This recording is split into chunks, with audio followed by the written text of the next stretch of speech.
बिस्मिल्लाहिर्रहमानिर्रहीम अस्सलाम वालेकुम। मैं हूं आपका अपना सलमान मुजाहिद बलोच। उम्मीद है आप सब खैरियत से होंगे। बस दो बड़ी खबरें हैं आज हाई कोर्ट के हवाले से जो मैं आपसे शेयर करना चाह रहा हूं, और इन खबरों का ताल्लुक ख़ास करके शहर कराची और हमारे सूबा सिंध से है। आपने हालिया दिनों में सुना होगा, बल्कि जियो न्यूज़ के जो रिपोर्टर हैं अफजल नदीम डोगर साहब ने एक हुकूमत सिंध की खुफिया बात को सामने लेकर आए कि उन्होंने खामोशी से हुकूमत सिंध ने महकमा दाखिला ने 35 DSPs को खामोशी से बराह रास्त उन्होंने जो है भर्ती कर लिया है, डायरेक्टली अपॉइंट कर लिया है ग्रेड 17 में, BPS 17 में, और जिस पे सुप्रीम कोर्ट के फैसले मौजूद हैं कि बराह रास्त भर्ती नहीं हो सकती।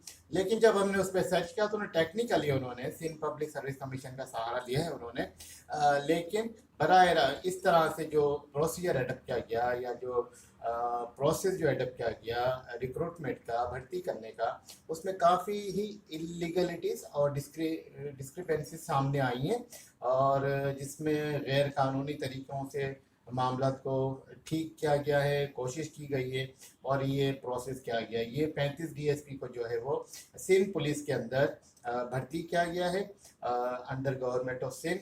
और ये भी उस स्टोरी में रिपोर्ट हुआ है कि कोई 15-20 सालों से 300 पुलिस इंस्पेक्टर सिंध में अपनी आगे रैंक में यानी DSP के अहदे पे तरक्की के लिए इंतज़ार कर रहे हैं, वेटिंग लिस्ट कर रहे हैं सिंस 15 to 20 ईयर्स।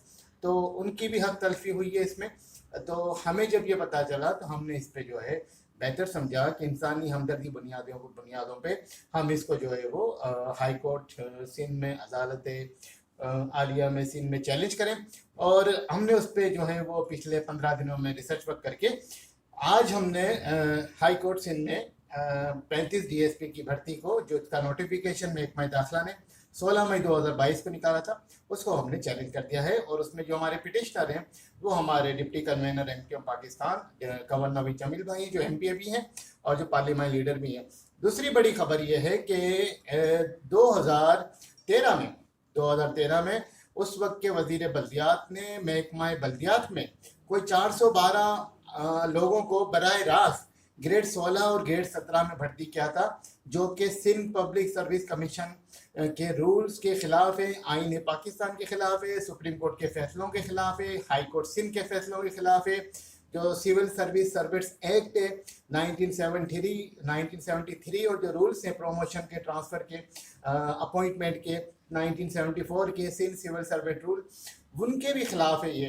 तो अब जब हमारे इल्म ये बात आया 2022 में, तो हमने उस पर सर्च किया, रिसर्च किया, और काफ़ी चीज़ें, काफ़ी मवाद जब हमें मिल गया तो हमें जब ये इत्मीनान हो गया कि ये इलीगल, अनकॉन्स्टिट्यूशनल, एब इनिशियो काम हुआ है और नहीं होना चाहिए। तो इसमें भी कई लोगों की तलफी हुई है, जो काबिल लोग थे उनको मौका नहीं मिला और ये मेरिट का कत्ल हुआ, और ये बराह रास्त भर्ती हो ही नहीं सकते थे महकमा बल्दियात के SCUG में, लेकिन 2013 में हुआ। और काबिल ज़िक्र बात ये कि इसमें उस वक्त के जो वजीर बल्दियात थे सिराज दुरानी साहब, उनके हल्के के 115 लोगों को भर्ती किया गया। अल्लाह की पनाह। बहरहाल जब हमें ये पता चला, और इसमें जो अफसरान थे उनकी सीनियरिटी भी इसमें मारी गई, वो भी आगे प्रोमोट नहीं हो सके, लाइकवाइज जैसे 300 इंस्पेक्टर्स आगे प्रोमोट नहीं हो सके। इस पर भी हम रिसर्च करके पिटीशन तैयार करके अल्हम्दुलिल्लाह हमने लोगों को इंसाफ दिलाने के लिए इंसानी हमदर्दी की बुनियादों पे आज हमने 2013 में जो 412 इलीगल अपॉइंटमेंट्स हुए थे ग्रेड 16 और 17 में, उसे भी हमने आज हाई कोर्ट सिंध में चैलेंज कर दिया है। और उसमें भी जो हमारे जो पिटिशनर हैं वो हमारे कंवर नवीद जमील भाई हैं, MQM पाकिस्तान के डिप्टी कन्वीनर हैं। ये दो बड़ी खबरें थी जो मैंने आज आप कराची के लोगों को, सिंध के लोगों को पहुंचानी थी, वकालत के हवाले से, अदालती मामलात के हवाले से। आप दुआ कीजिएगा। इससे पहले भी MQM पाकिस्तान जो है अवामी इशूज़ पे अदालत आलिया का दरवाज़ा खटखटा चुकी है, काफ़ी हमारी पिटीशन चल रही हैं। आज ये 2 पिटीशन का इजाफा हुआ है, और मैं समझता हूँ कि ये बड़ी खबर होगी एक हुकूमत सिंध के लिए, उनके लिए एक धचका होगा। बहुत शुक्रिया। मेरा ये दुआ में याद रखिएगा। फिर मुलाकात होगी। अस्सलाम वालेकुम।